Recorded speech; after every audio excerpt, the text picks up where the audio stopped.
और पापा के साथ लगातार आर्ट्स से मीटिंग्स में जा रही हूँ, सीख रही हूँ और ये सीखने का ही बिजनेस है।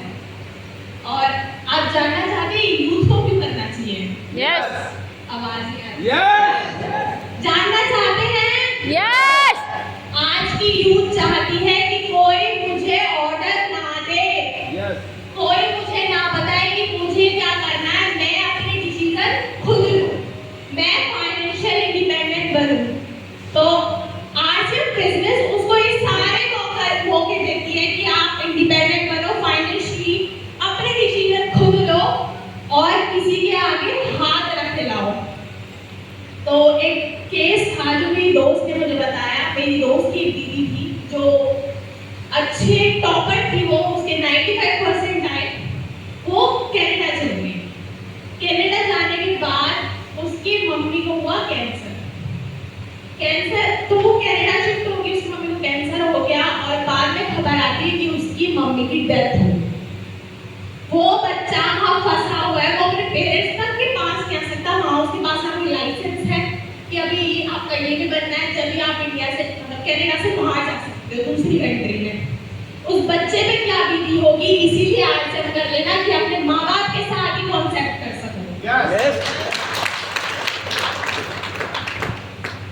अभी तो मैं सीख ही रही हूँ और मैं सभी महिलाओं को ये बोलूँगी कि अपनी डॉटर, अपनी बहन, बेटी सबको इसमें इन्वॉल्व करें।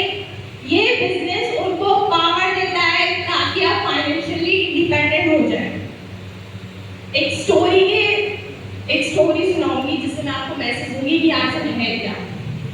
एक राजा होता है, राजा सैनिकों को बोलता है कि रास्ते में आने वाले मतलब एक रास्ता उसके आने जहाँ से लोग आते जाते हैं वहाँ पे एक बड़ा सा पत्थर रख दे। तो लोग आते पत्थर को देखते हैं और टर्न ले लेते हैं, आते हैं टर्न ले लेते हैं, आते हैं टर्न ले लेते हैं। एक सब्जी वाला आता है, अपने सर पे बोरी जिसमें सब्जी रखी हुई थी उसको उतार के वो एक सरिया से उस पत्थर को हटाने की कोशिश करता है और पत्थर हटाते हुए देखता है कि हीरे जवाहरात सोने और एक पेपर जिसमें कुछ लिखा हुआ था। उसमें राजा ये लिखता है कि जिस महान व्यक्ति ने इस पत्थर को हटाया है उसके ये सारे हीरे और जवाहरात हैं। इससे मॉरल क्या है कि आर्ट्स एक ऐसी अपॉर्चुनिटी है जो आपको सोने, जवाहरात, हीरे सब देता है। करने की जरूरत है, खाने की जरूरत है। मैंने देखा है कि लोग क्या करते हैं, शादियां आते हैं, काम है, तीज त्योहार, उस पर व्यस्त रहते हैं क्योंकि उनको पावर ही नहीं पता आरसीएम है क्या। अगर आपको कुछ बनना है और आरसीएम ठान के करना है तो आपको तीज त्योहार शादियां सब छोड़नी पड़ेगी, क्योंकि एक बार अगर बन गए तो 7 पीढ़ियां मौज में रहेंगी, मौज में। बहुत बहुत थैंक यू और सभी को कांग्रेचुलेशंस। जो कि ड्रीम्स के बारे में, ड्रीम्स का लिया था फेसबुक पे, ड्रीम्स कैसे लिखे? मेरे ड्रीम्स स्टार्ट हुए 4th क्लास में, जब मैं पलवल रहती थी और अब मैं फरीदाबाद शिफ्ट हो गई हूँ।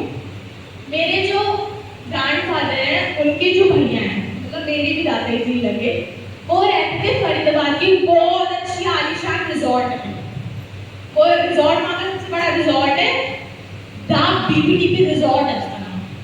उस रिजॉर्ट में swimming pool, bar, gym, club, A to Z, park इतने बड़े बड़े, जो मतलब उसमें झूले भी थे, स्विंग्स भी थी, जो भी छोटे बच्चे को चाहिए होता है। मेरे सपने वहाँ से इतने बड़े हुए।